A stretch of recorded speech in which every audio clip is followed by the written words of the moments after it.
হুট করে এসেই আমার শরীর থেকে লাল বেনারসি শাড়িটা একটানে খুলে ফেলল। গহনাগুলো সব টেনে টেনে খুলল। এত ব্যথা করছিল যে কানের দুলটা টানার সময় কানের কিছুটা অংশ কেটে গিয়েছিল।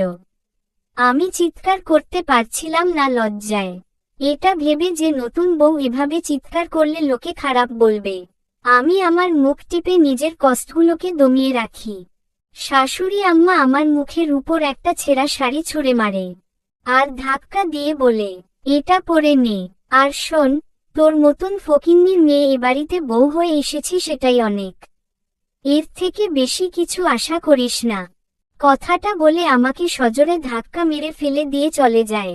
ধাক্কার তাল সামলাতে না পেরে খাটের পায়ে কপালটা লেগে কিছুটা কেটে গিয়ে কপাল থেকে রক্ত ঝরতে থাকে।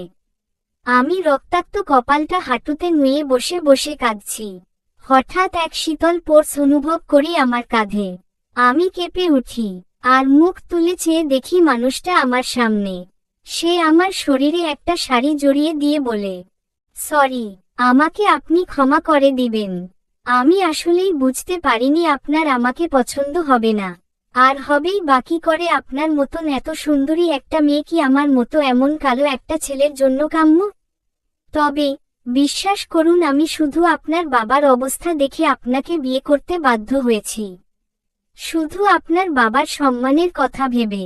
তিনি আমার কাছে ছুটি নিতে এসে বিয়ের কার্ডটা দিয়ে বলেছিল খুব ধুমধাম করে আপনার বিয়ে দিতে চায়। তার জীবনের সব জমানো পুঁজি ব্যয় করেছে এই বিয়েতে। তাই তাকে আমি আর কিছু বলতে দিলাম না। আমি তার পাঞ্জাবির কলারটা ধরে উঠিয়ে দাঁড় করালাম। তারপর তাকে জিজ্ঞাসা করলাম, কেন করলেন আমাকে আপনি বিয়ে? এখন তো মনে হচ্ছে আপনার সাথে বিয়ে না হয়ে সারাটা জীবন কুমারী হয়ে কাটিয়ে দেওয়াটাই আমার জন্য ভালো ছিল। এরই মধ্যে আমার শাশুড়ি আম্মা দরজার কাছে দাঁড়িয়ে চিৎকার দিয়ে ওঠে, ওলোকে কোথায় আছিস রে? তোরা জলদি আয়। এই মেয়ে আমার ছেলের কলার চেপে ধরেছে, ওরে মেরে ফেললো গো, তোরা আয় সবাই। তার চিৎকার শুনে আমার ননদ ছুটে আসে।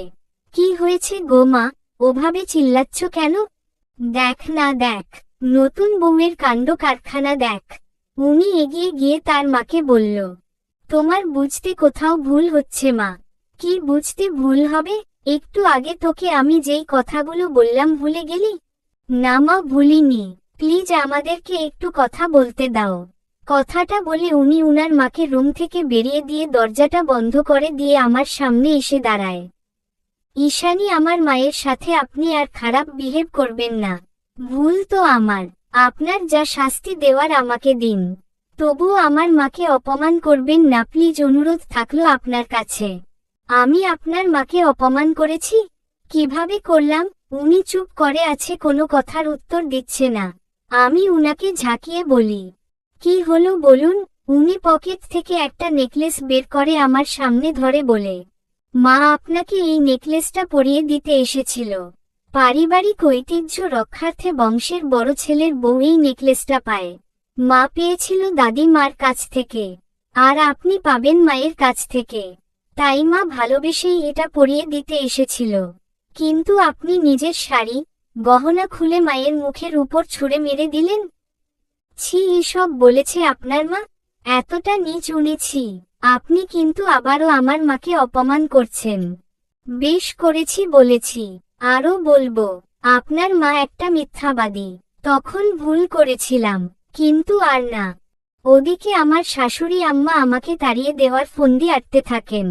নিশি, তপু তোদের সৎ ভাই তো বিয়ে করে বউ নিয়ে আসলো। এখন ওর সন্তান হলে তো সব সম্পত্তি ওর বংশই পাবে। তপু বলল, না না, এটা হতে দেওয়া যাবে না মা। আমি তোমার একমাত্র ছেলে না?